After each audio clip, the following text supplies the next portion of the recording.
Hello students, कैसे हैं आप लोग। आशा करता हूं आप सभी लोग अच्छे होंगे।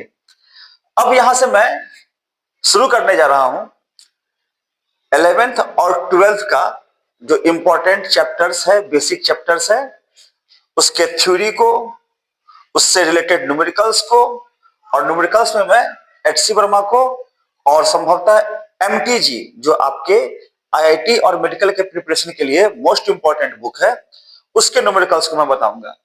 लेकिन साथ ही साथ चैप्टर्स के थ्योरी को भी मैं डील करूंगा। और इस क्रम में आज मैं 11th का वीडियो लेकर के आया हूं आपके लिए।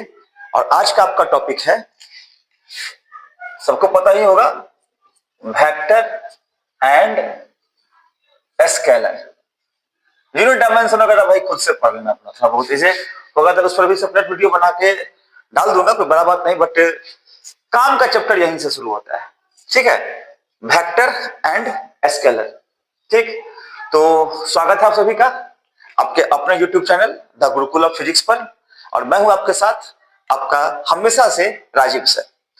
और अगर इस चैनल पर नए हैं तो प्लीज इसको पहले सब्सक्राइब कर लीजिए, बेल आइकन को भी दबा लीजिए और लोगों से शेयर भी कीजिए। और यदि सब्सक्राइब है तो अच्छी बात है, अपने दोस्तों से शेयर कीजिए ताकि उन्हें भी पूरा ब्रीफ नॉलेज और पूरा ब्रीफ कॉन्सेप्ट मिले, साथ ही साथ उन्हें न्यूमेरिकल्स का भी प्रैक्टिस हो सके। इसी क्रम में आज हम लोग पढ़ेंगे वेक्टर एंड स्केलर, और साथ ही साथ टाइप्स ऑफ वेक्टर को देखेंगे। पूरे चैप्टर को ही डील करना है, एक वीडियो में तो होगा नहीं क्योंकि वन शॉट नहीं है ये, थोड़ा लंबा जाएगा। फिर बाद में इसका वन शॉट भी आपको मैं बना के बताऊंगा ताकि शॉर्ट समरी के रूप में हम लोग कैसे उसको रिवाइज करते हैं, ठीक ना। तो बहुत ज्यादा समय आपका बर्बाद नहीं करते हुए हम लोग चैप्टर को शुरू करते हैं। चैप्टर है आपका वेक्टर एंड स्केलर, ठीक।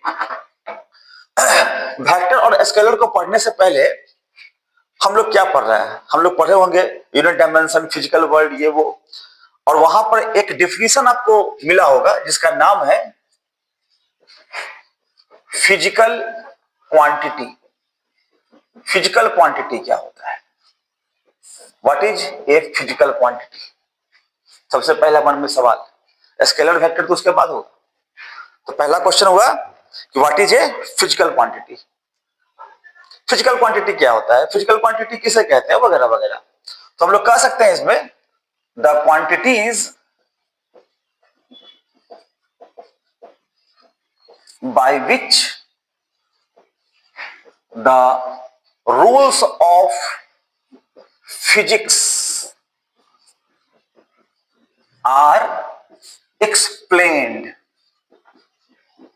is called, या are called कीजिए, are called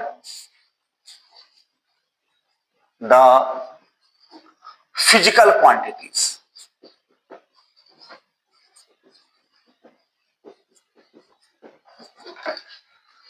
आप लोग कलम और नोटबुक निकाल के बैठिएगा, रफ कॉपी को, और जो की बात होगा उसको लिखते चलिएगा। सीधा सा बात है, फिजिकल क्वांटिटी क्या है भाई। फिजिकल क्वांटिटी जिसके द्वारा rules of physics are explained, जिससे भौतिकी के नियमों की व्याख्या होती हो। वैसे क्वांटिटी जिससे भौतिकी के नियमों की व्याख्या होती हो। भौतिकी के नियमों की व्याख्या मतलब सर, आप किसी क्वांटिटी को बताओ, जैसे एग्जांपल में मास ले लो, कुछ हो रहा है डेफिनेशन टाइप, वो बॉडी जो जगह छेदता हो, स्थान घेरता हो, वगैरह वगैरह। मास मतलब कुछ भारी सा चीज होगा भाई। लेंथ, लंबाई से जुड़ा हुआ कोई चीज होगा, माप सकते हैं, फ्रेम बनता है दिमाग में। टाइम, फोर्स, मोमेंटम, ये जितना भी आप नाम लेते होइएगा फिजिक्स में, ये सारा का सारा क्या है, फिजिकल क्वांटिटी है। Work, energy, power, torque, angular momentum, कई सारे हैं। इन सबों को हम लोग फिजिकल क्वांटिटीज कहते हैं, ठीक बात है। खासियत, खासियत क्या इसका, it has always some magnitude, इसमें हमेशा कुछ ना कुछ मैग्नीट्यूड होगा। एंड कैन बी मेजर्ड, और उसे हम लोग माप भी सकते हैं। कुछ ना कुछ मैग्नीट्यूड होना ही चाहिए। अच्छा, तो क्या सर जिस क्वांटिटी का मैग्नीट्यूड नहीं होगा वो फिजिकल क्वांटिटी नहीं होगा? नहीं होगा, सिंपल। कैसे होगा? अगर होगा तो एक काम कीजिए, 0 ग्राम चाय पत्ती ले आके मेरे लिए एक कप चाय बना दीजिए। टीचर्स डे में 0 मीटर कपड़ा लाइएगा, मस्त कुर्ता सिलवा दीजिएगा, कोई दिक्कत नहीं। होगा क्या? नहीं हो सकता ना। 0 kg हम लोग ले नहीं सकते, 0 लेंथ का कोई कपड़ा होगा क्या? नहीं होगा। 0 टाइम में आते हैं घूम के कहीं से, सर बैठिए ना बस, 0 टाइम में गए और आए, कितना टाइम हुआ वो? नहीं कर सकते। तो जो ही मैग्नीट्यूड 0 कर देंगे, उस फिजिकल क्वांटिटी का सिग्निफिकेंस खत्म हो जाएगा, उसका माने मतलब अर्थ सब स्वाहा, बात खत्म। तो उसमें कुछ ना कुछ तो भैया मैग्नीट्यूड होना ही चाहिए, सबसे पहला और जरूरी बात। फिजिकल क्वांटिटी पहले आया समझ में? आ गया सर। क्या होता है फिजिकल क्वांटिटी? जैसे फिजिक्स के रूल्स को हम लोग एक्सप्लेन सॉरी जिससे फिजिक्स के रूल्स को हम लोग एक्सप्लेन करते हैं। इन शॉर्ट, वैसे क्वांटिटीज जिसका इस्तेमाल फिजिक्स में होता है। क्या सोडियम का होगा? होगा, क्वांटिटी के रूप में होगा। मास वगैरह लेना होगा तो लेंगे। सोडियम क्लोराइड का होगा? नहीं ना होगा, केमिस्ट्री का टर्म है ना। तो फिजिक्स में जो टर्म इस्तेमाल होगा उस सब लोग फिजिकल क्वांटिटी के कैटेगरी में डालेंगे। खासियत क्या होगा उसका? कि उसमें कुछ ना कुछ मैग्नीट्यूड होगा ही होगा, और उससे हम लोग माप भी सकते हैं। चलिए इतना बताया समझ में सब लोग को। फिजिकल क्वांटिटी जिसे रूल्स ऑफ फिजिक्स एक्सप्लेन होता हो, जिसमें कुछ ना कुछ मैग्नीट्यूड हो, जिसे हम लोग माप सकते हो, वो क्या कहेंगे? Physical quantity. अच्छी बात है। अब इस फिजिकल क्वांटिटी में मैग्नीट्यूड है तो उस क्वांटिटी को मापना है। अच्छी बात है, माप लेते हैं सर जी, कोई बड़ा बात नहीं है। 2 kg चावल लिए, 1 kg चीनी लिए, दूध लिए, कुछ भी किए, कितना केजी हो गया भैया? 3 kg हो गया। मेजर तो करिए लिए, कितना अच्छा। अच्छा, मेजरमेंट का जहां तक बात है, तो मेजरमेंट के लिए एक बात और अभी थोड़ा सा रिकॉल कर चुकी, यूनिट डायमेंशन का जुड़ा हुआ चीज है, उसको रिकॉल कर लेते हैं हम लोग। मेजरमेंट में किसी फिजिकल क्वांटिटी को हम लोग रिप्रेजेंट करते हैं, कैसे करते हैं? फिजिकल क्वांटिटी, कोई भी फिजिकल क्वांटिटी होगा वो क्या होगा? एन यू के फॉर्म में होगा। एन जहां कोई नंबर है और यू क्या है, मतलब एनी नंबर कह दीजिए इसको। एन क्या है? एनी नंबर, और यू क्या है? यू है उसका यूनिट। इस फॉर्म में होना चाहिए। फिजिकल क्वांटिटी क्यू से दिखाते हैं ना हम लोग। फिजिकल क्वांटिटी क्यू है तो क्यू बराबर क्या होना चाहिए? N U. आप कोई भी क्वांटिटी ले लो, जैसे कि मान लेते हैं हम लोग लिए 10 kg, तो 10 क्या हो गया? नंबर। केजी क्या हो गया? यूनिट। 5 सेकेंड, 5 क्या हो गया? नंबर। सेकेंड क्या हो गया? Unit. 10 degree centigrade, 10 number, degree centigrade उसका यूनिट। कुछ भी बोल के देखो ना भाई आप। 20 न्यूटन, नंबर, यूनिट। 10 मीटर पर सेकेंड, नंबर, यूनिट। तो बिना नंबर यूनिट के तो कोई फिजिकल क्वांटिटी हम लोग रिप्रेजेंट ही नहीं करते। तो नंबर तो आएगा ही आएगा, और साथ ही क्या आएगा? उसका एप्रोप्रिएट यूनिट। यूनिट का डेफिनेशन पता है सब लोग को, प्रीवियस चैप्टर में पढ़ लीजिएगा। क्या होता है unit? Unit is defined as the standard by which a physical quantity can be measured. Unit वह स्टैंडर्ड है जिससे एक फिजिकल क्वांटिटी को हम लोग मेजर करते हैं, मापते हैं। ठीक ना? जैसे ग्राम के तौलने उलने वाला चीज मापना होगा तो केजी में, ग्राम में, मिलीग्राम में, क्विंटल में, टन में। टाइम को मापना है तो सेकंड में, मिनट में, आवर में, डे में, वगैरह वगैरह। डिग्री सेंटीग्रेड, डिग्री फॉरेनहाइट, वगैरह वगैरह, है ना। तो ये नंबर भी होना चाहिए और उसका यूनिट भी होना चाहिए। ये बात क्लियर हो गया। अब इसको मापने की बात आती है, तो माप लिया हम लोग नंबर और यूनिट से। अब 2 या 2 से अधिक क्वांटिटी होगा तो क्या करेंगे सर? उसको तो मेजर भी करना होगा ना। जैसे 3 kg प्लस 4 kg, खुशी खुशी बोल देंगे 7 kg सर। ठीक, अच्छी बात है। असाधारण तरीके से जोड़ दिया। 3 मीटर प्लस 4 मीटर, कितना? 7 मीटर। चलिए अच्छी बात है, आप ही का बात मान लेते हैं।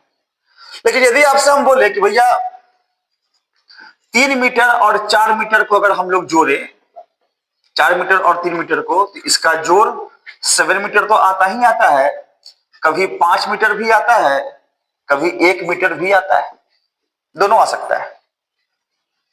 तो क्या आप मेरी बातों से सहमत होंगे? नहीं सर, नहीं सहमत होंगे। कैसे हो जाएगा? 4 और 3 को जोड़ेंगे तो हमेशा साथे पर हैं, एक कैसे हो जाएगा आपके हिसाब से? सिचुएशन देते हैं भाई, समझ लो, कोई बड़ा बात नहीं। एक बच्चा है, हो सकता है हमारी आपकी तरह, हम तो बच्चे नहीं है, आपकी तरह बच्चा है, ठीक ना। ये घर से निकला, कितना मीटर गया? 4 मीटर। ठीक, याद आ गया, कह रही यार मेरा कुछ पैसा सा गिर गया क्या? पैसा छोड़ो, छोड़ देगा, मोबाइल गिर गया। ढूंढते हुए बैक आया, 3 मीटर। अभी वो घर से कितना दूर है? मम्मी आवाज लगाएगी, सुन लेगा? हाँ, अभी वो घर से 1 मीटर ही दूर है। ठीक, इसी प्रकार से 4 मीटर गया, बोला कि ठीक है भाई, 4 मीटर ईस्ट की ओर गए, सीधा सीधी गए, यहां से हम बायां मुड़ जाते हैं। मुड़ जाओ बायां। कितना मुड़ गए? 3 मीटर मुड़ गए। अभी वो घर से कितना दूर है? 5 मीटर ही दूर है। लेकिन चला कितना? चल तो गया 4 और 3 7, ये 5 मीटर आया फिर घर से दूरी उसका। इसी प्रकार से 4 मीटर गया, गिर गया, पैसा गिर गया, चलो भाई 3 मीटर और चला गया, तो घर से अभी कितना दूर है? 4 मीटर और 3 मीटर, 7 मीटर। तो हम लोग क्या पा रहे हैं कि 4 और 3 का जोड़ कभी 7 मीटर भी हो जाता है, 4 और 3 का जोड़ कभी कभी 5 मीटर भी हो जाता है, 4 मीटर और 3 मीटर का जोड़ कभी कभी 1 मीटर भी हो जाता है। बड़ा पेच है सर, पता नहीं कब कैसे क्या हो जाता है। तो देखो भाई, अब यहां से कॉन्सेप्ट आपको बताते हैं।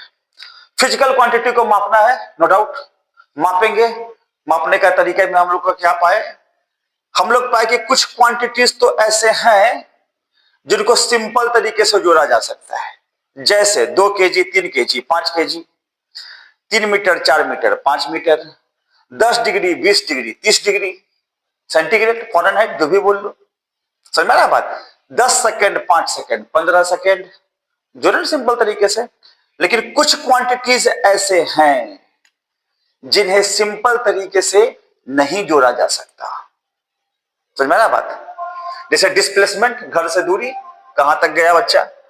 4 मीटर, 3 मीटर गया है, तो कभी 1 मीटर हो गया, कभी 5 हो गया, तो भी समझेंगे एग्जाम्पल से हम लोग। और भी एग्जाम्पल ब्रीफली समझेंगे। फिलहाल फील में लाते हैं इसको। फील में क्या है ना कि कुछ क्वांटिटी है सर जिसको सिंपल तरीके से जोड़ देंगे, लेकिन कुछ क्वांटिटीज ऐसे हैं जिनको हम लोग सिंपल तरीके से जोड़ नहीं सकते। उसे जोड़ने के लिए एक विशेष रूल की आवश्यकता पड़ रही है। उसमें डायरेक्शन को कंसीडर करना पड़ रहा है कि गया तो वापस भी आया क्या? गया तो बायां मुड़ गया क्या? गया तो दायां मुड़ गया क्या? गया कि गेले रह गया? कुछ तो होगा ना। तो डायरेक्शन मेंटेन करना पड़ता है, डायरेक्शन को मेजर करना पड़ता है, डायरेक्शन पर भी विचार करना पड़ता है।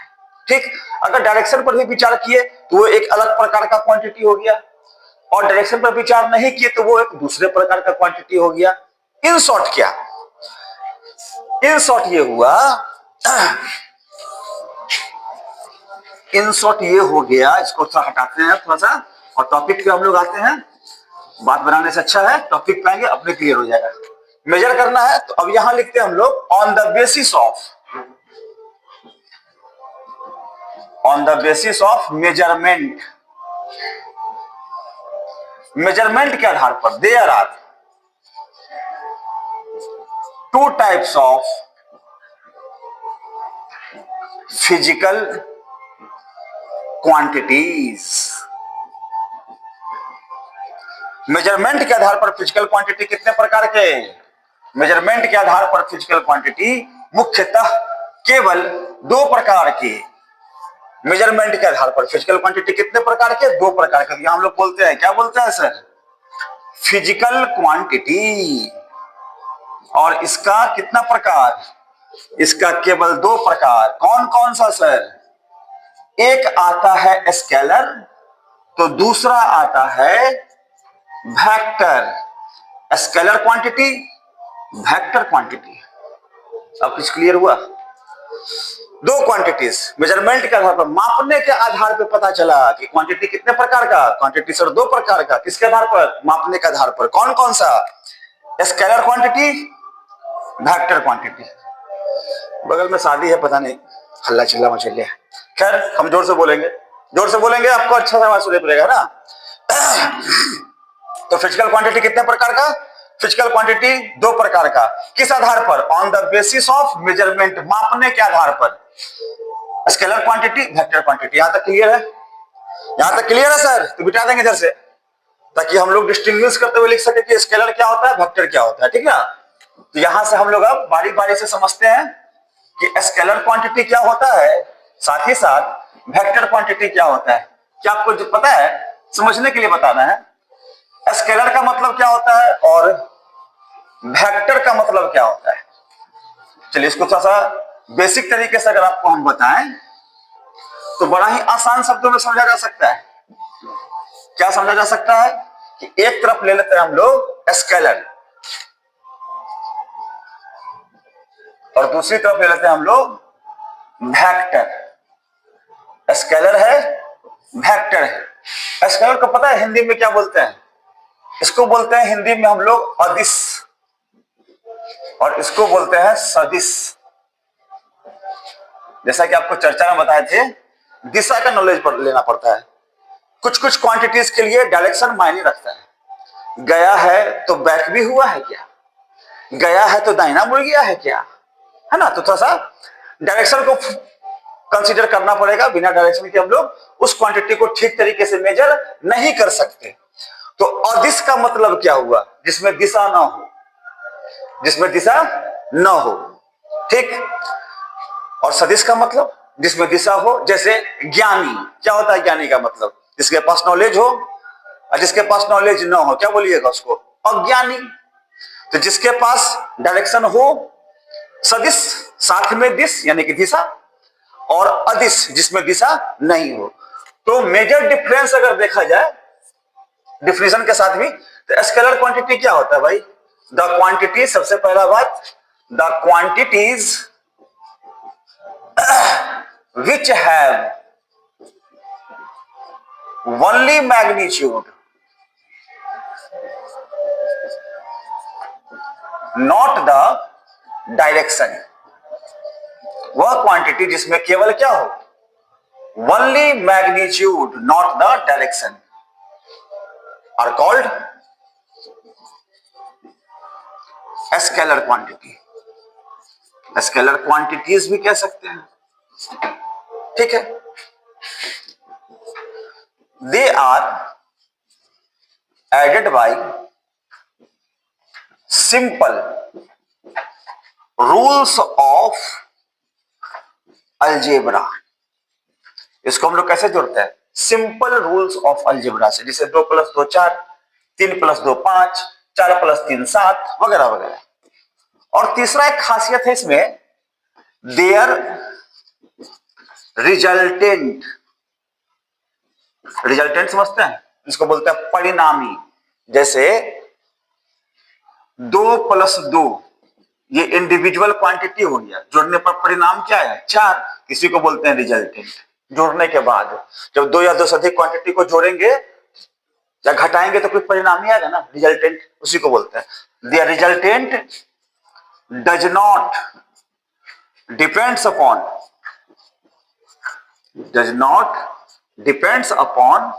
The angle between them. उसके बीच के एंगल पर डिपेंड नहीं करता।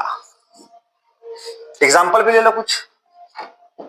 मास, टाइम, डिस्टेंस,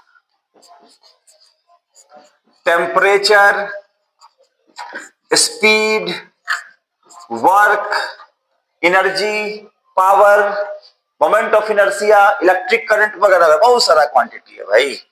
स्केलर भी बहुत भरा पड़ा है फिजिक्स में, और वेक्टर भी भरा पड़ा है। कुछ आया बात समझ में? स्केलर क्वांटिटी क्या होता है? The quantities which are added by simple rules of algebra. खासियत, they have only magnitude not the direction.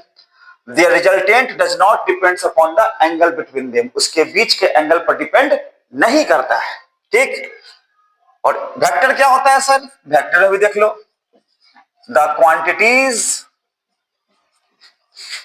जैसा कि समझाया अभी, which have both magnitude and direction, magnitude भी हो और साथ ही साथ क्या हो, डायरेक्शन भी हो, दोनों चीज हो। इसमें डायरेक्शन की नॉट द डायरेक्शन लिखा हुआ, डायरेक्शन नहीं चाहिए, अदिश है ना, दिशा नहीं है, इसमें डायरेक्शन नहीं है, लेकिन इसमें सदिश है, डायरेक्शन मैग्नीट्यूड तो होगा ही होगा, क्योंकि बिना मैग्नीट्यूड के तो वो फिजिकल क्वांटिटी ही नहीं है, चाहे वो स्केलर हो या वेक्टर हो, तो मैग्नीट्यूड तो मैंडेटरी है, होना ही होना है। डायरेक्शन एक में नहीं है, नॉट द डायरेक्शन, और एक में डायरेक्शन मैग्नीट्यूड के साथ साथ डायरेक्शन भी है। ये पॉइंट आया समझ में, वेक्टर क्वांटिटी जिसमें मैग्नीट्यूड और डायरेक्शन दोनों। दूसरा, they are added by rules of vector algebra. यहां क्या किए थे हम लोग, सिंपल रूल्स ऑफ अलजेब्रा से जोड़े थे, 2 + 2 4 करके। यहां अगर 4 + 3 कर देंगे तो नॉट नेसेसरी, 7 होगा हमेशा, ये कोई जरूरी नहीं है, ये बात ध्यान रखना होगा आपको। क्यों, क्योंकि डायरेक्शन मेंटेन करना है, गया है तो लौटा है कि माया बगल मुड़ गया है, नहीं क्या, तो बिना डायरेक्शन के हम लोग मेजर नहीं कर सकते उसको, ठीक है, ठीक बात है। तो जब डायरेक्शन की बात आएगी तो एक स्पेशल प्रकार का एडिशन करना होगा, एक स्पेशल प्रकार का अलजेब्रा सीखना होगा, जिसमें हम लोग क्या सब सीखते हैं, एडिशन, सब्सट्रैक्शन, रिजोल्यूशन, जो कंपोनेंट में तोड़ेंगे उसका हिस्सा, उसका टुकड़ा, मल्टीप्लीकेशन, गुना वगैरह कैसे कैसे करते, ये सारा चीज सीखना है अलजेब्रा में, सीखना है, सीखते हैं ना हम लोग, ये सारा चीज यहां भी अपने लोग को सीखना ही सीखना है, ठीक ना। और इसीलिए इस चैप्टर को हम लोग वेक्टर एंड स्केलर, क्योंकि स्केलर क्वांटिटी को तो ऑलरेडी हम लोग जानते हैं, 2 + 2 4 होता है, यहां 4 + 3 7 होगा कि 5 होगा कि 1 होगा, वो सीखना है। तो दे आर एडेड बाय किससे, वेक्टर अलजेब्रा से, रूल्स ऑफ वेक्टर अलजेब्रा से, समझ में आ रहा है बात। स्केलर को जोड़ेंगे सिंपल रूल से और वेक्टर को जोड़ेंगे वेक्टर अलजेब्रा के रूल से। तीसरा बात, देयर रिजल्टेंट, इसका जो रिजल्टेंट होगा यानी कि 2 या 2 से अधिक का जोड़, depends upon the angle between them, उसके बीच के एंगल पर डिपेंड करेगा, स्केलर का नहीं करेगा, स्केलर का नहीं करेगा, लेकिन वेक्टर का करेगा। एग्जांपल ले लो इसका कुछ, एग्जांपल में क्या सब होगा, एग्जांपल में इसका लेते हैं हम लोग डिस्प्लेसमेंट, ठीक है, velocity, acceleration, momentum, force, impulse, etc. ये सारा का सारा क्या होगा, ये सारा का सारा आपका वेक्टर क्वांटिटी होगा। क्यों होगा सर, क्योंकि इन सबों में डायरेक्शन है, बिना डायरेक्शन के काम नहीं चलेगा। क्यों, जैसे देख लो फोर्स है भाई, इधर से फोर्स लगा दिए, चलो 10 न्यूटन, तो बॉडी किधर खसकेगा, आगे की ओर खसकेगा, नहीं भाई का मन इधर नहीं लगाएंगे, हम इधर से लगाएंगे सर, खसकेगा क्या, अभी किधर खसकेगा, सर जी तो खसके तो बेंच पर रखा हुआ है, ठीक, इधर से लगा देंगे तो डायरेक्शन मायने रखता है भाई, इन सबों के लिए डायरेक्शन मायने रखता है। अब और भी समझ सकते हैं इसको, बिना डायरेक्शन के तो आप कर ही नहीं सकते ना। एक बॉडी है, इसके ऊपर कोई 5 न्यूटन का फोर्स लगा दिया, एक और बंदा बोला कि भाई हम भी हेल्प कर देते हैं, 2 न्यूटन, तो कितने फोर्स से आगे खसक रहा है, 7 न्यूटन से। वहीं ऑन द अदर हैंड बोले कि नहीं 5 न्यूटन से ये फेंक धकेल रहा है और 2 न्यूटन से उधर वाला धकेल रहा है, तो डेट कितना हो जाएगा, अभी तो 5 - 2 करना होगा ना, 3 न्यूटन हो जाएगा। तो डायरेक्शन मायने रखता है मेरे भाई, है ना, बिना डायरेक्शन के कुछ फिजिकल क्वांटिटीज को हम लोग मेजर नहीं कर सकते। तो डायरेक्शन वाले उन्हीं क्वांटिटीज को हम लोग क्या बोलते हैं, वेक्टर क्वांटिटी। कुछ आया बात समझ में, पक्का, चलिए ठीक है। तो इस चैप्टर में हम लोग स्केलर क्वांटिटीज पर उतना ज्यादा फोकस नहीं करते हैं, उतना ज्यादा फोकस नहीं रखते हैं, तो किस पर रखते हैं सर, तो इस चैप्टर में हम लोग वेक्टर पर ही ज्यादा फोकस करते हैं। वेक्टर क्वांटिटी पर, क्योंकि स्केलर क्वांटिटी का ट्रीटमेंट, उसका अलजेब्रा हम लोग ऑलरेडी बचपन से सीख रखे हैं। यहां सीखना अपने लोग को है वेक्टर क्वांटिटी का अलजेब्रा, उसका एडिशन, सब्सट्रैक्शन, मल्टीप्लिकेशन, रिजोल्यूशन वगैरह वगैरह। बात समझ में आ रहा है सब? आए समझ में सब लोग? चलिए ठीक, आगे बढ़े। चलिए अब यहां से हम लोग समझते हैं कि सर इतना बात आप बताए तो हमको समझ में आया थोड़ा थोड़ा। क्या समझ में आया? कि फिजिकल क्वांटिटी है, उसमें मैग्नीट्यूड होबे करेगा, बिना मैग्नीट्यूड के फिजिकल क्वांटिटी नहीं होगा। हम बोलेंगे वेरी गुड, इतना बात तो समझा। चलिए अब मापने के आधार पर फिजिकल क्वांटिटी को दो प्रकार से बांट देते हैं। कौन कौन? स्केलर और वेक्टर। फिर से हम बोलेंगे वेरी गुड। दोनों का खासियत बताओ भाई। सर जी जिसमें दिशा नहीं होगा, डायरेक्शन नहीं होगा, उसको हम लोग बोलेंगे स्केलर क्वांटिटी, और जिसमें डायरेक्शन होगा उसको हम लोग बोलेंगे वेक्टर क्वांटिटी। Very good. और बताओ उसके बारे में। सर स्केलर क्वांटिटी को सिंपल तरीका से जोड़ते हैं। बहुत अच्छे। और वेक्टर को तो वेक्टर अलजेब्रा से जोड़ते हैं। नामे है वेक्टर, तो वेक्टर अलजेब्रा से जोड़ेंगे। ठीक, ये बात भी ठीक है। और कुछ बताइए। सर जब 2 + 2 को जोड़ते हैं तो 60 डिग्री पर है कि 40 डिग्री पर है कि 30 डिग्री पर है, मायने नहीं रखता। 2 + 2 4 होता है, तो हो गया स्केलर क्वांटिटी। ठीक। और जब दो क्वांटिटीज को जोड़ने पर उसका डायरेक्शन मायने रखता हो, उसके बीच के एंगल पर डिपेंड करता हो, तो वो हो जाएगा आपका वेक्टर क्वांटिटी। समझ में आ गया सब लोग को? आशा करते हैं सब लोग को आया होगा समझ में। वीडियो को रोककर पॉज करके आप नोट्स भी चाहेंगे तो लिख सकते हैं, कागज कलम तो बोले ही लेके बैठने के लिए। चलिए फिर आगे बढ़ते हैं हम लोग। अब यहां से समझते हैं कि सर जी रिप्रेजेंट कैसे करेंगे, वेक्टर क्वांटिटी का रिप्रेजेंटेशन दिखाते कैसे हैं। स्केलर तो स्केलर है, उसको क्या दिखाना, कुछ तो अंतर दिखाइएगा ना। फिर भी एक वेक्टर क्वांटिटी में स्केलर क्वांटिटी में अंतर दिखाएंगे। तो रिप्रेजेंटेशन के लिए हम लोग लिखते हैं रिप्रेजेंटेशन कैसे करते हैं, तो बाय एन एरो सेगमेंट, तीर का निशान लगाकर एक वेक्टर क्वांटिटी को हम लोग रिप्रेजेंट करते हैं। तीर समझते हैं ना? तीर, राम जी का तीर, अर्जुन का तीर, मछली का आंख, बिल्कुल सही। तो तीर है भाई, यही गस जाता है तो खून निकलने लगता है, ठीक ना, ये तीर हो गया। तो तीर के निशान के द्वारा हम लोग by an arrow head segment we represent a vector quantity. इस एरो हेड सेगमेंट में इसको क्या बोलते हैं, पीछे वाले को, इसको बोलते हैं टेल या बोलते हैं इनिशियल, यहां से स्टार्ट हुआ, इसको बोलते हैं हेड और टर्मिनल और टिप बोलते हैं इसको। तीसरा नाम है, शुरू वाला का बोलते हैं टेल, जो गस जाता है नुकीला वाला भाग वो होता है हेड या टर्मिनल या टिप। इसका जो लेंथ है, लेंथ, इसको बोलते हैं सपोर्ट। ये क्या होता है, सपोर्ट होता है। ठीक, इतना चीज सब लोग दिखा दिए। अब इसमें जैसा कि आपको बताएं कि एक वेक्टर है, इसमें क्या होगा, इसमें मैग्नीट्यूड भी होगा और डायरेक्शन भी होगा। स्केलर में केवल मैग्नीट्यूड होगा, डायरेक्शन नहीं होगा। चलो लिख ही देते हैं, मैग्नीट्यूड होगा, डायरेक्शन नहीं होगा। तो मैग्नीट्यूड एक ऐसा चीज बताइए जिससे मैग्नीट्यूड भी दिखा दे और उसका डायरेक्शन भी दिखा दे। तो इसके लिए सबसे अच्छा चीज है कि आप एरो के द्वारा दिखाइए, तीर के द्वारा। माया मुड़ गया, तीर से दिखा दिए। यहां से सीधा चला, सीधा दिखा दिए। नहीं नहीं, यहां से अब 30 डिग्री पे मुड़ गया, लो भैया 30 डिग्री पे मुड़ गया, तीर से दिखा दिए, है ना।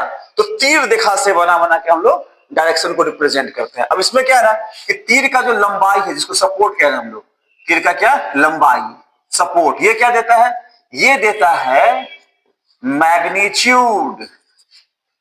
मैग्नीट्यूड दे दिया, तीर का लंबाई क्या दिया, magnitude. Length of the arrow gives the magnitude and head of the arrow represents the direction.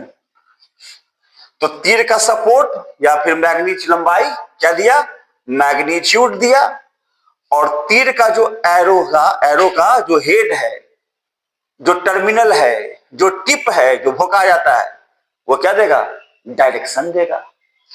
तो मैग्नीट्यूड भी दिखा दिए और साथ ही साथ डायरेक्शन भी दिखा दिए। कैसे? सर जी तीर के द्वारा दिखा दिए। क्लियर है बात? तो तीर के निशान के द्वारा हम लोग एक वेक्टर क्वांटिटी को रिप्रेजेंट करते हैं। जनरली किसी भी अक्षर के ऊपर हम लोग तीर लगा दे तो वो वेक्टर हो जाता है। जैसे मान लेते हैं ए है, ए है तो क्या है? ये है स्केलर।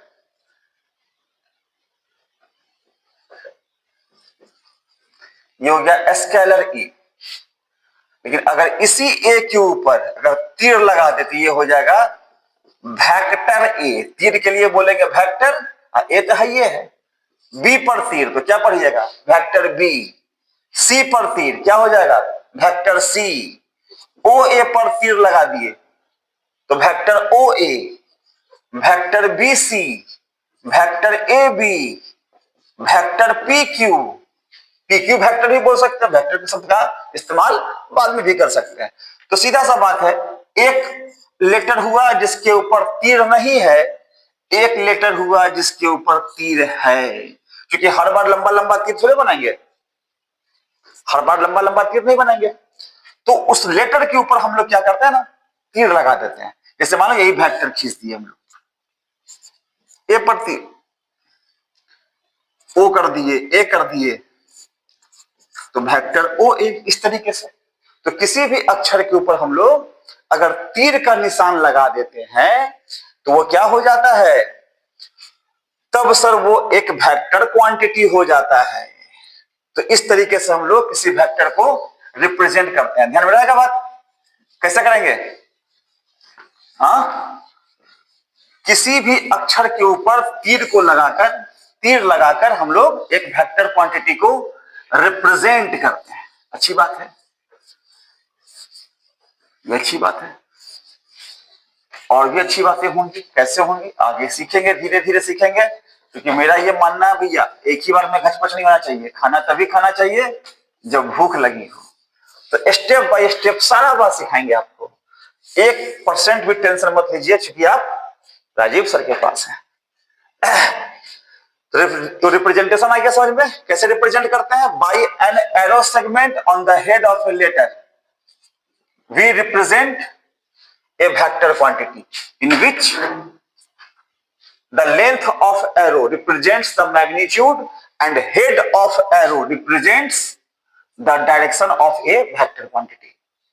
कोई दिक्कत नहीं, समझ में आ रहा है बात? चलिए, तो रिप्रेजेंटेशन हो गया, किसी भी अक्षर के ऊपर तीर लगा के हम लोग वेक्टर को रिप्रेजेंट करते हैं। खुशी की बात है सर। अब यहां से हम लोग आते हैं और लिखते हैं टाइप्स ऑफ वेक्टर। वेक्टर भाई कई प्रकार के होते हैं, अनेकों प्रकार के होते हैं। हालांकि बहुत काम का वेक्टर दो गो है, होगा तो उसका सेपरेट वीडियो बना देंगे। बट ऐसे वेक्टर बहुत प्रकार के हैं और गाहे बगाहे वो वेक्टर्स हम लोगों के काम में आ ही जाते हैं। तो इस क्रम में हम लोग आगे बढ़ते हैं और सबसे पहला लिखते हैं लाइक वेक्टर्स। ये कौन सा वेक्टर है भाई? लाइक मतलब समान सदिश। समान, क्या समान? चलो एग्जांपल से इसको समझते हैं। वैसा वेक्टर, जैसे देखो तो अगर कोई बोले कि 2 मीटर प्लस 3 मीटर जोड़ के बताओ भाई, तो मुस्कुरा के कोई भी बोल देगा सर जी 5 मीटर। हम भी मुस्कुरा के बोलेंगे वेरी गुड, अच्छी बात है। मेरे प्रिय होनहार छात्रों, 2 मीटर 3 मीटर पर सेकेंड, अब कितना होगा? हाँ, जोड़ पाएगा?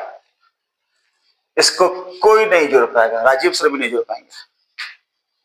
सर आपसे ना होगा तो हमसे कैसे होगा? सही बात, हमसे भी नहीं होगा। क्यों नहीं होगा?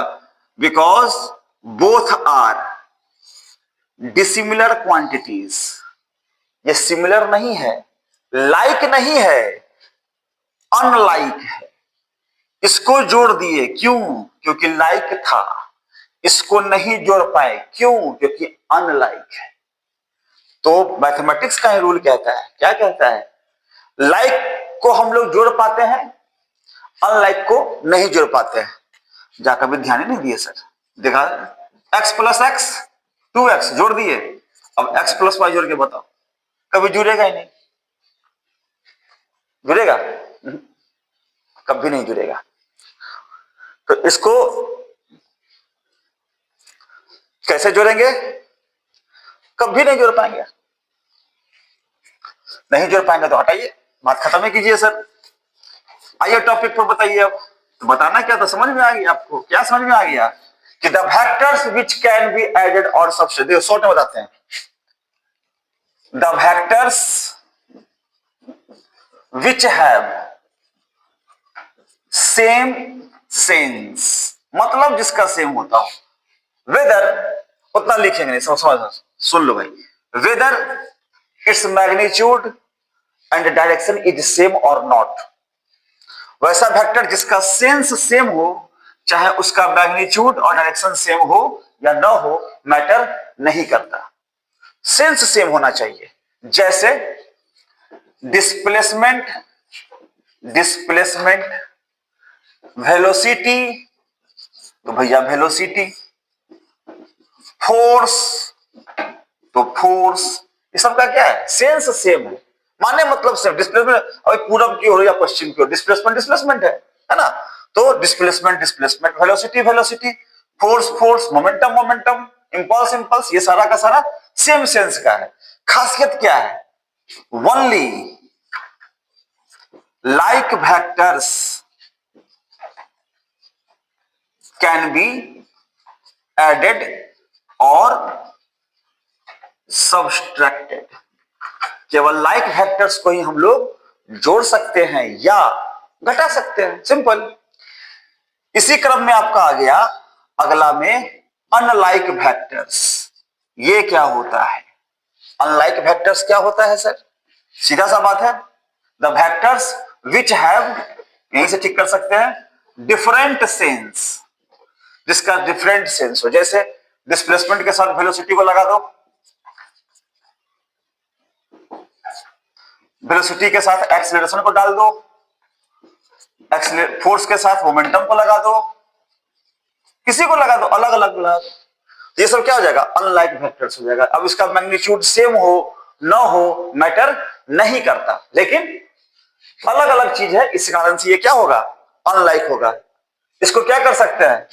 ये कैन बी एडेड था ना, लाइक वाला, can be added, can never be added, can never be added और सब्स्टिट्यूट। इसको कभी ना जोड़ सकते हैं ना कभी हम लोग घटा सकते हैं। तो दो के पास क्लियर हो गया, कौन कौन? लाइक वेक्टर्स जिसका सेंस सेम हो, जिसे हम लोग जोड़ सकते हो घटा सकते हो। अनलाइक वेक्टर्स जिसका सेंस डिफरेंट हो, जिसका माने मतलब ही अलग अलग हो, ना उसको कभी जोड़ सकते हो ना उसको कभी घटा सकते हो, तो वो कौन सा वेक्टर कहलाएगा? अनलाइक वेक्टर कहलाएगा। बिल्कुल सही बात है सर। आगे बढ़े, चलिए अब यहां से हम लोग नेक्स्ट देखते हैं। सब मिटाना पड़ जाता है ना।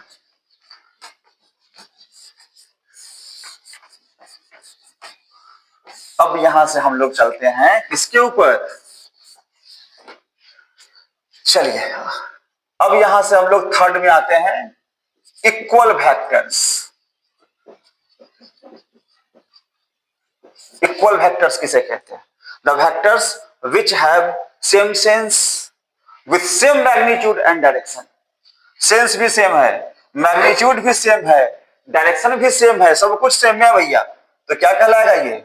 Equal vector. मान लेते ये ए है, ये बी है।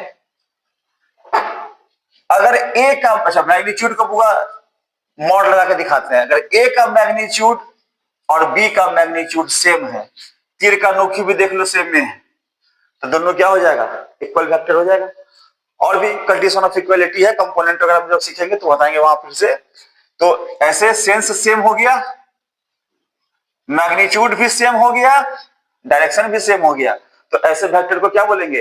इक्वल वेक्टर्स बोलेंगे। ठीक है, चौथा में देख लो, अनइक्वल वेक्टर्स, वैसा वेक्टर जिसका सेंस डिफरेंट हो या मैग्नीट्यूड डिफरेंट हो, देख रहा तीर का लंबाई अलग अलग है, या डायरेक्शन डिफरेंट हो, या दोनों कुछ भी डिफरेंट हो जाए तो अनइक्वल है ना। कुछ भी डिफरेंट अगर हो जाए तो क्या होगा, देख भाई सब खासियत उसके नाम में छुपा हुआ है। लाइक वेक्टर समान सदिश इक्विडिशन होगा, डिस्प्लेसमेंट डिस्प्लेसमेंट खासियत जोड़ सकते हैं घटा सकते हैं, very good. Unlike vector unlike है समान नहीं होगा, जैसे डिस्प्लेसमेंट वेलोसिटी डिस्प्लेसमेंट एक्सेलरेशन खासियत न जोड़ सकते न घटा सकते।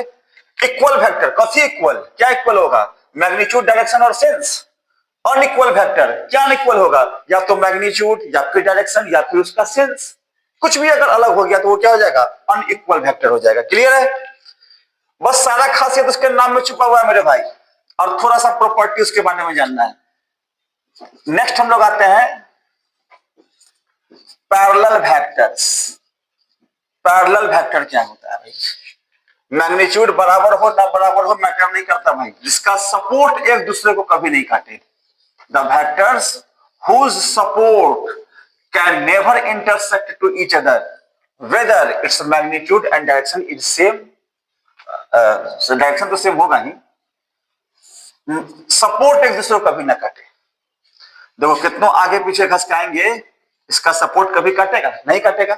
अगर सपोर्ट नहीं काटा है तो कौन सा वेक्टर, पैरेलल वेक्टर। खासियत इसके बीच का एंगल हमेशा 0 डिग्री होता है। पैरेलल वेक्टर्स के बीच का एंगल कितना होता है, हमेशा 0 डिग्री होता है। क्या खासियत है, उसका सपोर्ट कभी एक दूसरे को काटेगा नहीं, दोनों के तीर के नोक एक के बगल होगा, तो एंगल कितना हो गया, 0 डिग्री हो गया। किसी में नन पैरेलल कर दो या anti parallel. Non parallel vector क्या हो जाएगा, वैसा वेक्टर जिसका सपोर्ट एक दूसरे को काट देता हो। ये मान लो ए है, ये मान लो बी है, तनिका से आगे पीछे करेंगे कट नहीं जाएगा, कट जाएगा, सपोर्ट कटा, सपोर्ट कटेगा तो क्या होगा, एंटी पैरेलल या नन पैरेलल जो कह दो। सब खासियत बोल रहे नाम में छुपा हुआ है। 7 नंबर ऑर्थोगोनल।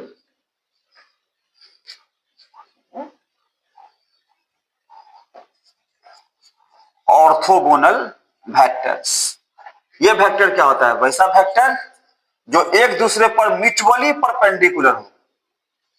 यहां दो वेक्टर के बीच का एंगल कितना होना चाहिए, 90 डिग्री होना चाहिए। वेक्टर ए हो गया, वेक्टर बी हो गया, दोनों के बीच का एंगल 90 डिग्री। वैसा vector, the vectors which are mutually perpendicular to each other.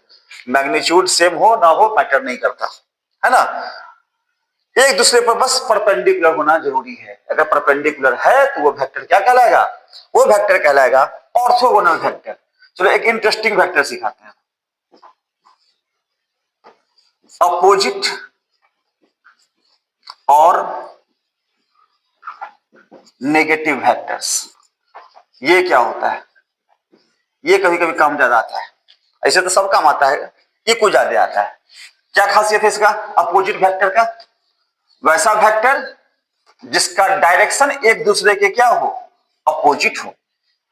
मतलब एक वेक्टर ये हो गया, एक वेक्टर ये हो गया, इसका डायरेक्शन देख लो, तीर का नोकी उल्टा है क्या, तीर का नोकी उल्टा है, अगर तीर का नोकी उल्टा है तो ये क्या कहलाएगा, अपोजिट वेक्टर कहलाएगा। खासियत इसके बीच का एंगल हमेशा 180 डिग्री होना चाहिए, ऑर्थोगोनल का 90 डिग्री होना चाहिए, पैरेलल वाले का 0 डिग्री होना चाहिए, है ना। ये सब खासियत थोड़ा सा ध्यान में रखेंगे तो कभी आगे न्यूमेरिकल्स में दिक्कत नहीं होगा। तो अपोजिट वेक्टर क्या होता है, वैसा वेक्टर जिसका डायरेक्शन एक दूसरे के क्या हो, अपोजिट हो, बीच का एंगल 180 डिग्री हो। अच्छा, अब इस क्रम में मैग्नीट्यूड बराबर हो भी सकता है, नहीं भी हो सकता है। जैसे अभी प्रेजेंट पिक्चर में तीर का लंबाई छोटा बड़ा है तो मैग्नीट्यूड बराबर नहीं ना है, तो ऐसे वेक्टर को बोलेंगे इफ, लिख देते हैं इफ ए का मैग्नीट्यूड बराबर नहीं है किसके, बी के मैग्नीट्यूड के। अगर ऐसा है, डायरेक्शन भी अपोजिट है तो अपोजिट वेक्टर्स कहलाएगा, ठीक है। लेकिन यदि दोनों के तीर का नोकी अलग अलग हो, ये हो है वेक्टर ए, दूसरा है वेक्टर बी, और कंडीशन में आ गया कि ए का मैग्नीट्यूड और बी का मैग्नीट्यूड क्या है, बराबर है, ए का मैग्नीट्यूड और बी का मैग्नीट्यूड क्या है, बराबर है। अगर बराबर है तो ये हो जाएगा नेगेटिव वेक्टर। कुछ आया समझ में? उल्टा तो दोनों है, डायरेक्शन उल्टा दोनों का है, लेकिन एक का मैग्नीट्यूड बराबर नहीं है, नहीं है तो कहलाएगा अपोजिट वेक्टर, सिंपल। एक का मैग्नीट्यूड बराबर है, अगर मैग्नीट्यूड बराबर है तो कहलाएगा नेगेटिव वेक्टर। ओ, इसका मतलब अगर कोई वेक्टर है ए, ठीक, और इसके डायरेक्शन को अगर हम लोग पलट दे, ये क्या हो जाएगा, माइनस है, सिंपल। मैग्नीट्यूड तो सेम रह गया और दिशा पलट देने से क्या हो गया, रिवर्स हो गया, तो लगा दिया माइनस का साइन, नेगेटिव वेक्टर हो गया ये। इसका मतलब if the direction of A vector is reversed, अगर किसी वेक्टर के डायरेक्शन को क्या करते हैं, रिवर्स करते हैं, उल्टा करते हैं, तब वो वेक्टर क्या कहलाता है, तब वो वेक्टर कहलाता है अपोजिट, सॉरी, तब वो वेक्टर कहलाता है नेगेटिव वेक्टर। अगर किसी वेक्टर के डायरेक्शन को, ये सीधा है ए, ठीक उल्टा लगा दिए, बस दिशा को पलट दिए, तो अब ये क्या हो जाएगा, माइनस ए। यानी कि किसी वेक्टर के डायरेक्शन को अगर पलट दे तो वो क्या बन जाता है, नेगेटिव वेक्टर बन जाता है वो, यानी कि दिशा पलटने से वो माइनस होगा भी, क्यों नहीं होगा। पूरब बगल है, मुंह घुमा दिए, पश्चिम बगल हो गया, तो कितने बगल जाएगा वो, पूरब की पश्चिम, पश्चिम ना जाएगा भाई, मुंह घुमा दिए बेचारे को। नहीं समझ में आया बात? देखो एक आदमी है, आंख पर पट्टी बांध दी है, चल भैया, उंगली पकड़ के ले जा रहे हैं, ले जा रहे हैं, किधर की तरफ ले जा रहे हैं, पूरब की तरफ ले जा रहे हैं, ठीक, अच्छी बात है। बिल्कुल यहाँ घुमा के दिशा घुमा दिए, पट्टी खोल दिए, चलो कितना दूर चला था, तो आगे की ओर जाएगा ना, अब तो दिशा पलटा गया उसका, तो माइनस में जाएगा वो, है ना। डायरेक्शन का ही तो खेल बेल है। तो on the basis of angle, तीन प्रकार का देख लो फिर से। पैरेलल वेक्टर, खासियत बीच का एंगल 0 डिग्री, नॉन पैरेलल छोड़ो उसी का उल्टा, ऑर्थोगोनल 90 डिग्री, अपोजिट या नेगेटिव वेक्टर 180 डिग्री। हमेशा ध्यान रखेंगे, हम लोग जो फिजिक्स में आगे पढ़ेंगे तो स्पेशल केसेस में भी खासकर यही 3 एंगल आता है। तो मन में एक सवाल उठा, सर 180 डिग्री लिए तो 270 डिग्री पर क्या होगा, 360 डिग्री पर क्या हो जाएगा। तो भाई मेरे, वेक्टर के एंगल लेने का भी एक तरीका है जो हम लोग सीखेंगे आगे थोड़ा सा, बट जान जाओ कि दो वेक्टर के बीच का एंगल जो होता है ना, एंगल, वो हमेशा 0 डिग्री से बराबर होता है और 180 डिग्री से छोटा होता है, हमेशा। ये ध्यान रखने का बात है। एंगल की बात उठी है तो याद रखेंगे, दो वेक्टर के बीच का एंगल 0 डिग्री से लेके 180 डिग्री के बीच ही होता है। क्या बात करते हैं सर, बेसी नहीं हो सकता क्या? हो सकता है। जैसे ये वेक्टर हो गया, कितना एंगल होगा, 270 डिग्री, मापेंगे तो होगा इतना, लेकिन छोटा वाला लेना है। कौन सा लेना है? छोटा वाला। अगर 180 से कोई एक्सीड कर गया तो आप उसका छोटा वाला एंगल लीजिए। ये हो गया वेक्टर के बीच का एंगल, कितना, 90 डिग्री, आ गया ना। तो छोटा वाला एंगल हम लोग लेते हैं, जेन्युइनली 0 से लेके 180 डिग्री के बीच ही होता है, 0 डिग्री से लेकर 180 डिग्री के बीच ही होता है वेक्टर का एंगल, है ना। और अगर इससे ज्यादा हो गया तो हम लोग टेल पर छोटे वाले एंगल को लेते हैं, बड़ा वाला एंगल नहीं लेते हैं। चलिए सब आगे भी सीखेंगे, फिर से इस पर डिस्कस करेंगे। फिलहाल तो हम लोग टाइप्स ऑफ वेक्टर में पहुंचे, कहां तक, अपोजिट वेक्टर तक पहुंच गए सर। अब यहां से हम लोग आते हैं, लिखते हैं 9 नंबर में कोलिनियर, कोलिनियर वेक्टर्स। नाम में से स्पष्ट है, को वाला पे आ जाओ। कोलिनियर, एक ही लाइन पर हो, लगा दो लाइन पर, एक ही दिशा में हो, उल्टा दिशा में हो, इवन कभी कभी पैरेलल टाइप का भी होता है, तो हम लोग उसको कोलिनियर बोल देते हैं। क्यों बोल देते हैं? क्योंकि कंडीशन है कोलिनियर। मान लेते हैं ना, कोई वेक्टर ए है, वो x टाइम बड़ा है वेक्टर बी से। If a vector A is x times vector B, तो a बराबर x भी लिखेंगे। This implies x is equal to क्या हो जाएगा, vector A by vector B. इसी को हम लोग क्या बोलते हैं? इसको हम लोग बोलते हैं कंडीशन ऑफ कोलिनियरिटी। इसको क्या बोलते हैं? Condition of collinearity. कुछ आ रहा है समझ में? क्या हो गया कंडीशन सर? सिंपल तो है भैया, दो वेक्टर का रेशियो एक स्केलर हो जाए, दो वेक्टर का रेशियो क्या हो जाए? एक स्केलर हो जाए, तो उसको क्या बोलेंगे हम लोग? Collinear vector. क्या बोलेंगे? Collinear vector. और यदि दो वेक्टर का रेशियो ए बटा बी वेक्टर किसी स्केलर के बराबर ना हो, तो ये क्या कहलाएगा? ये कहलाएगा नॉन कोलिनियर वेक्टर। क्यों? ये एक लाइन पर नहीं होगा था, घसक घुसक क्यों होगा? समझ में ना? एक ही लाइन पर, जैसे ऑर्थोगोनल भी था तो क्या था? एक लाइन पर था क्या? तो कोई एक वेक्टर कोई एक टाइप का नहीं ना होता, उसके नाम से उसके खासियत को पकड़ेंगे। कोलिनियर वेक्टर्स एक लाइन पे होगा, बीच का एंगल 0 डिग्री लेंगे या 180 डिग्री लेंगे, ठीक है? और एक लाइन पर नहीं होगा तो नॉन कोलिनियर वेक्टर। समझ में आ रहा बात? ये सब टर्म आएगा इस्तेमाल में, तो थोड़ा बहुत ध्यान रखेंगे। कोलिनियर वेक्टर क्या होता है? वैसा वेक्टर जो एक लाइन पर हो। देखो ऊपर वाले पिक्चर में या तो 0 डिग्री पे हो, उल्टा कर देंगे तो 180 डिग्री हो।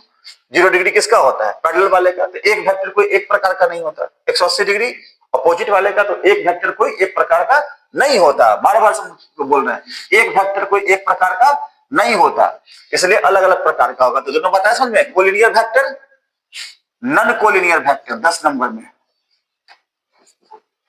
ठीक बात है। अब यहां से हम लोग आते हैं कोप्लेनर। कोप्लेनर वेक्टर्स, ये कौन सा वेक्टर है? वैसा वेक्टर जो किसी एक प्लेन पर हो। देखो एक्स वाई प्लेन है, या मान लो यही कोई अपना बोर्ड प्लेन है, इस पर कितना भी वेक्टर खींच लो, ए बी सी किधर किधर भी सब चलेगा। ये सब क्या होगा? ये सारा का सारा कोलिनियर वेक्टर होगा। कुछ आया पसंद में? ये सारा का सारा क्या होगा? कोलिनियर वेक्टर होगा। सॉरी, कोलिनियर बोलते हैं, गलती हो गया।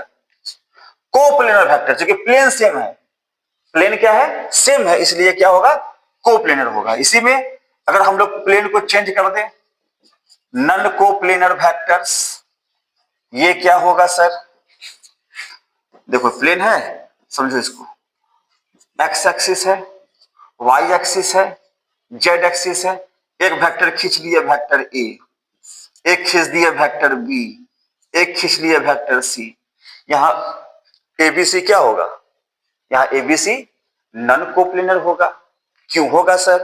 क्योंकि वेक्टर ए है एक्स वाई प्लेन पर, वेक्टर बी है वाई जेड प्लेन पर, वेक्टर सी है एक्स जेड प्लेन पर। क्योंकि अलग अलग प्लेन पे है तो नॉन कोप्लेनर, एक ही प्लेन पर होता तो कोप्लेनर। कोई दिक्कत? इसी ढंग से और भी है, तो इधर से साफ करते हैं।